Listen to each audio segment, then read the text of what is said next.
Oh yeah, baby, jamming out, cutting a new watering hole. Gotta skim the top dirt off to get to the clay and then you build it. Here we go.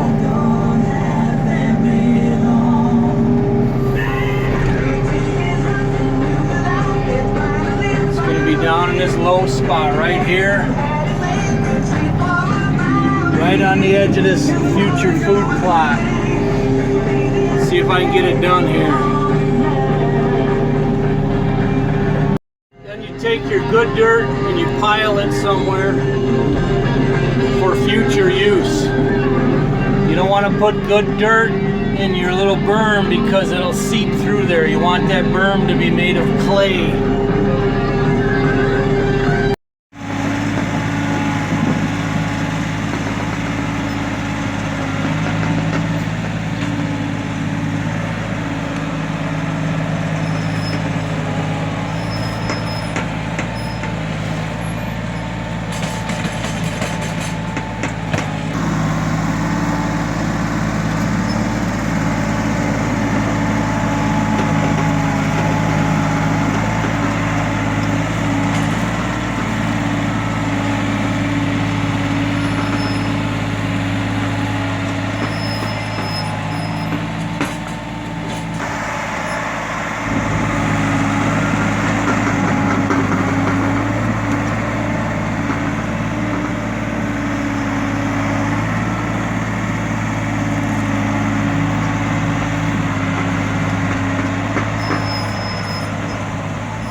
guys get to come with me to see if one of my experimental watering holes worked. I cut this hole about 4 or 5 days ago, maybe even a week. It was real mucky, the video you saw just before this. So I want to see two things. A, if it holds water in the bottom, because I hit some gravel down there.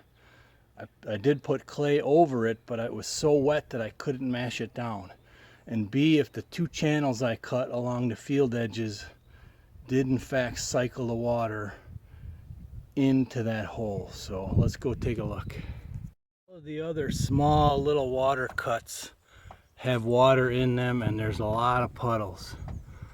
So I think we had plenty of water. It's just a matter of if it channeled properly. Right, that field is dead ahead right here. I'm gonna walk in because it's wet. There was several deer that actually ran right out of the corner where that hole is, interestingly enough. Let's see how it looks. Here you get a look at the field. I'm at the very highest part, actually the second highest part. That corner up there is high. And it all slopes down this way and that way down to that lowest corner there. And I cut 2 channels to try and channel the water. Okay, you can see it looks like the water pushed down a lot of this grass. I'm not going to look above the brim of my hat so I don't see it till we get right down to it. This was the main runoff right here that I wanted to capture. Instead of going into that creek, all right, it channels down here, and here you could see my cut. And boy, I don't see a lot of evidence of water running on it. Now I'm afraid to lift my head up and look at this thing. All right, here's the rest of the channel. Heading right towards the hole, and bam! We got water. Ah, nice. Well, the first question, does it hold water, appears to be answered. Unless it's going down quickly. This is the first time I've seen it. So the whole bottom is full. Both of my cuts must have worked. Now I'll check back later today. Here's my other channel here. I mean, it doesn't look like a lot flowed into it, but evidently enough to fill it. I'm going to say 1/3 of the way up. It can come all the way up to that top right there. So it can come up another probably 3 feet. So we'll see. I'll check in later today. And tomorrow I'll put a little stick in here and mark it and see how she's holding. So far, so good. In case you don't know me yet, I just can't leave it be. I have to look if I can figure out what I got for depth. So here's my stick indicator. Nice curved stick. Let's see, hopefully I got at least a foot in there. Oh yeah, nice. That's put it in a light there. That is about 18 inches down here on the deep end. There, it's a little more shallow, so I only got the one deep spot right there, which, as you saw in the video, I had to quit digging because of the wet rain was getting on me and it was all slime. So it's a good start.